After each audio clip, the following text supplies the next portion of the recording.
The ability to predict what is likely to happen in the future is probably one of the most important issues for a manager. Strategically, being able to anticipate the results of your actions allows to identify the efficient strategies to adopt. Operationally, detecting events that will happen before they will happen allows your operations to be more efficient as well. At the end of the day, detecting patterns or identifying causes and effects is interesting. But what is really useful, hence actionable, is the ability to anticipate the results of different actions you're considering to take. Actually, one could even wonder whether you can say that you have any idea about causality if it's not directly related to your ability to predict events. On the one hand, Clive Granger, a Nobel Prize winner, actually claimed that causality between a cause and a consequence could be tested by the ability of the potential cause to predict the consequence.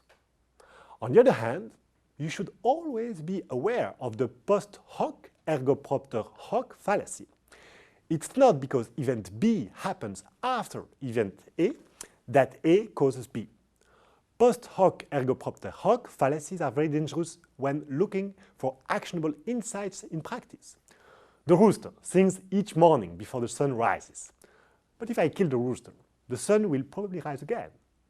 A business example could be taken from customer analytics. If you see that there is a high correlation between customers' behaviors, for instance, when customers request a certain type of form, and the fact that those customers are leaving the company afterwards, we could think that we should prevent this behavior. Not necessarily, because it may be a symptom and not a cause. In this example, if this form is, for instance, a contract resignation document, it's a symptom. It's irrelevant to try to prevent it, but we should instead see it as a signal to act. Let's call those customers proactively to understand how we could serve them better. Once again, we shouldn't jump to the conclusions and reflect on the actionable recommendations to make using common sense and business acumen. Predicting events has many applications in practice, from churn prediction or retargeting in marketing, to sales and product management or predictive maintenance. There is a plethora of usages and applications. In this MOOC, we'll focus on 3 approaches that are widely used in the industry.